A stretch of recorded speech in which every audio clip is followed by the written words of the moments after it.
Hi, I'm Dr. Thomas Armstrong, and I'm making a series of short videos to introduce my new book, The Power of Neurodiversity, Unleashing the Advantages of Your Neurodivergent Brain.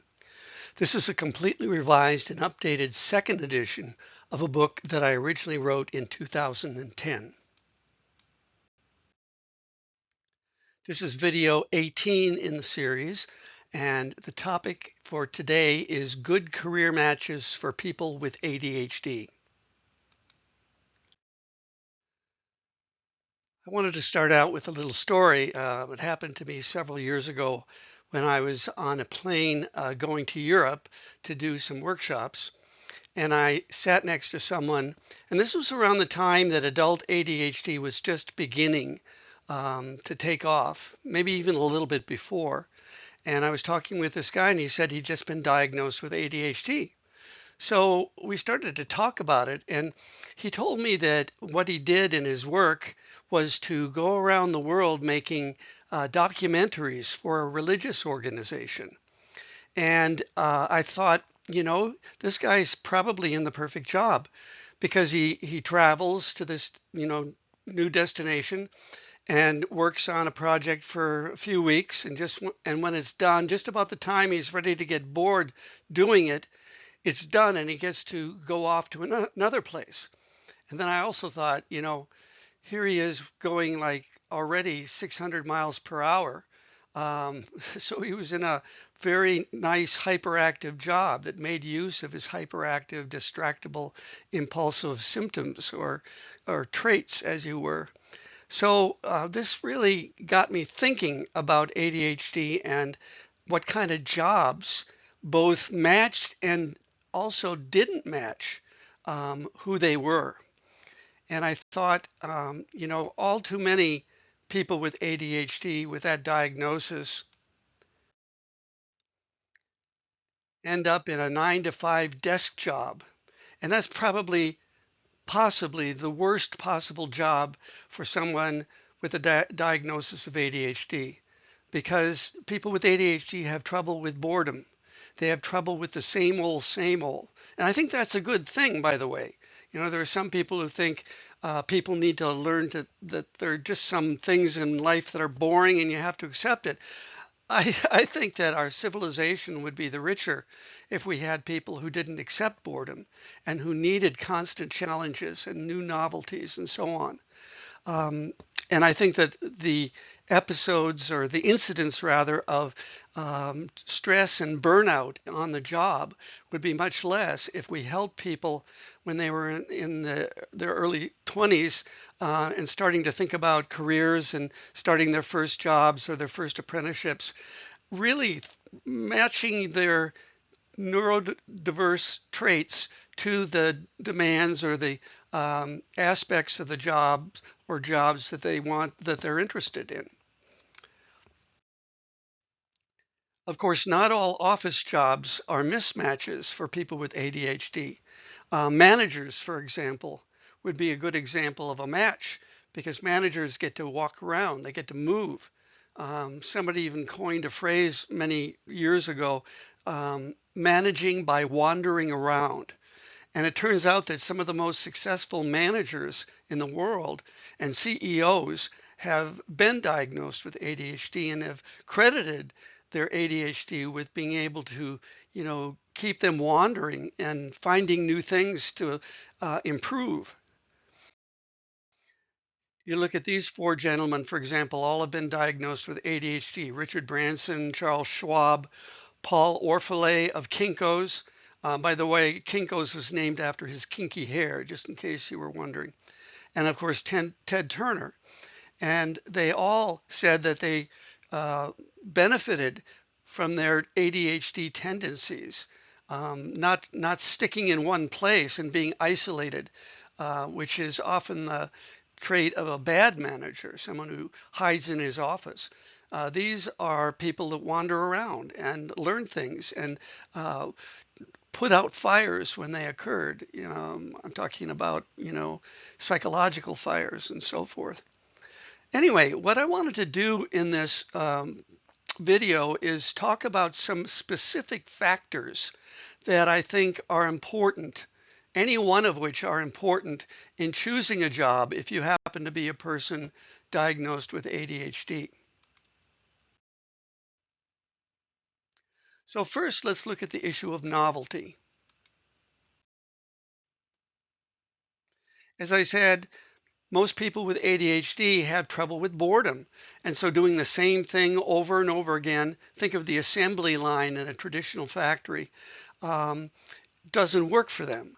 And they need new jobs. So I'm thinking of jobs like an interior designer or an architect, or any kind of project-based career where there are always new things happening, where you're, working on a project and then you finish it, just like the guy at that religious organization, and then you get to go on to a new project.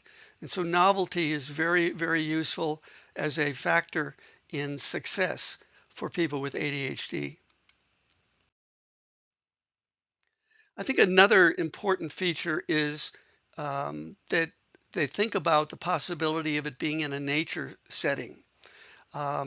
Why? Because research has suggested that when, at least with children, when children are in nature, their ADHD symptoms go down. And the wilder the environment, the more their symptoms go down. So nature is a very hospitable setting for people with ADHD.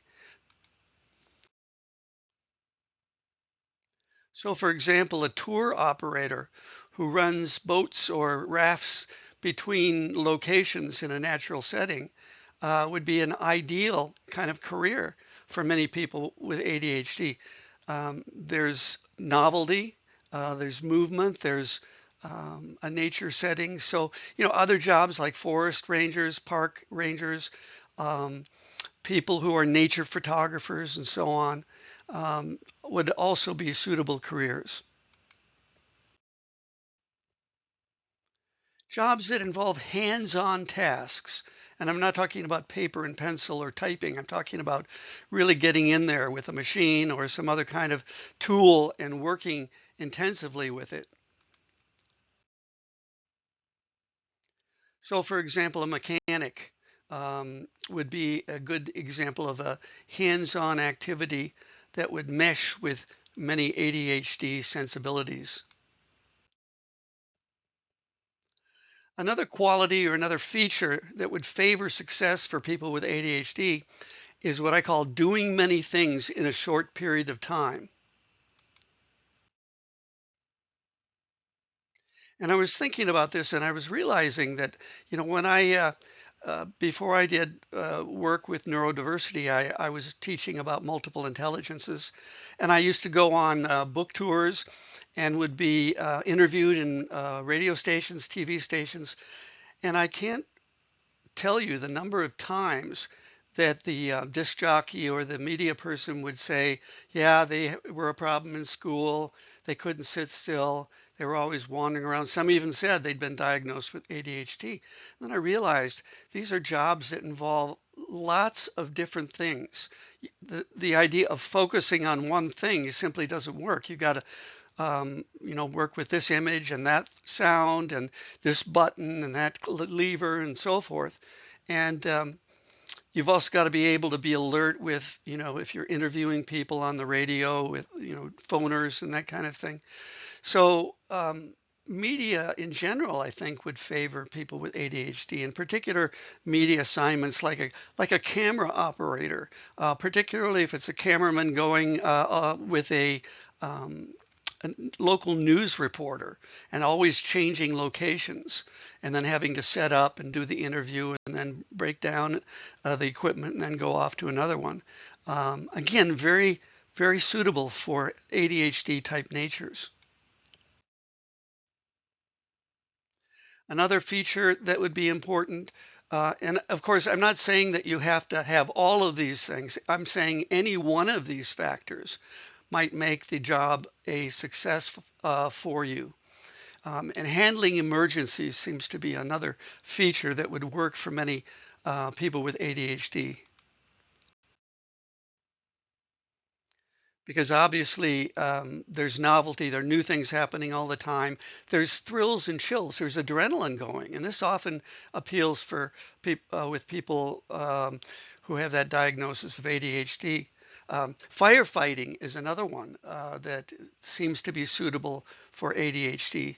Um, EMTs, emergency medical technicians, emergency room physicians. These are all jobs that make use of, quick change and novelty and having to really perform quickly and effectively on the spot. And you might think, well, a person with ADHD, they've got a scattered mind. How are they going to be able to do that? And that's not true. Their minds scatter when they're bored. If they're in a 9 to 5 desk job, then you start to see those negative symptoms. But when they're in a job that matches their mind, including movement and adrenaline pumping thrills and that kind of thing, we know that people who are diagnosed with ADHD are understimulated because of their dopamine issues with their brain, and they need more stimulation. So all of these jobs, in fact, are jobs that include more stimulation.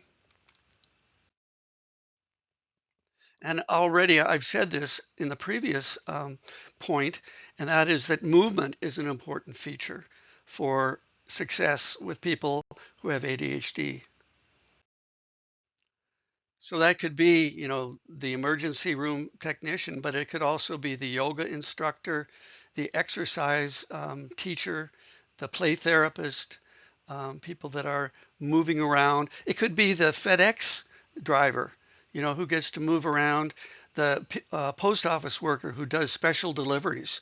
I worked in the post office and I did regular deliveries. I was a summer fill-in, so I did all kinds of different jobs. And my favorite was special deliveries because you got to go to this one location and mail the letter, and then you got to drive to a whole nother location. And it must have appealed to I haven't been formally diagnosed with ADHD, but I've had such an interest in it that I can't help but thinking that maybe it's lurking somewhere or thriving somewhere in my brain. Another feature that bodes success for people with ADHD is creative pursuits. And that means that they're not stuck in something that, as we've said, is same old, same old. It involves making creative connections. And in fact, the research does suggest that many people with ADHD are novelty seekers and they are creative. They do better on creativity tests. So jobs in the creative arts, for example, being an actor in a theater, or even a director or a backstage hand working on the play or musical or whatever happens to be, or being a painter, being a musician, being a sculptor, or any of those allied fields would also be very well indicated as possibly good career matches. And then finally, I wanted to mention self-employment. I think self-employment is a very good choice for many people who are neurodivergent in general, as well as ADHD specifically, because they get to control their own hours. They get to create their own vision of what's possible in the business. They get to do something that I'm assuming that they're going to pick a business to create or an employment, a job to get involved in terms of self-employment that they're interested in. They're not going to choose something that they're not interested in. So self-employment makes a very good match for people with ADHD, as well as dyslexia, intellectual disabilities, and many other neurodivergencies. So creating your own job, having your own vision, maybe that other people don't have, working at your own pace. This is another thing that, when you're an office job, you can't really stick out from the crowd. Whereas if you're a self-employed business person, you've got a lot more flexibility. Okay, so that's a little bit about jobs and making the right kinds of decisions for jobs that will match who you are, and also recognizing the dangers of a mismatch, wasting precious hours and months and years in jobs that you're bored with, that you hate, that you resent, that you get into interpersonal conflicts with the bosses and so on. So being able to resist those decisions and make good decisions can make all the difference between a successful adult life and a life that's, facing stress of all different kinds. So at any rate, I hope you enjoyed the video. Again, my book is The Power of Neurodiversity. I hope you get it and share it with your family and your friends and your therapist and your boss or your employees, or anybody else that can benefit from understanding that we have diverse minds, and the people who get the labels, autism, LD, ADHD, are often the ones who have the different minds that can change our culture for the good. If you visit my website, you can sign up for my blog posts on my homepage or on my blog page. And if you put your email and address in to subscribe, you'll receive automatically my 200-item neurodiversity strengths checklist, which is a totally strength-based assessment that I put together because I saw that there were so many tests out there for neurodivergent people that pretty much told them what they weren't good at. And they needed more than anything else to be surrounded by people who see the best in them, not the worst. And so this strengths checklist is designed to do that. And that's also taken from the book, by the way. It's in the book. And if you want to visit my website, it's www.institute4learning.com. That's institute4learning.com. So that's it. I hope you enjoyed listening. I want to thank you for spending time with me, and I hope that the information has been useful to you and that you can use it to change people's lives. Thanks so much. Bye-bye.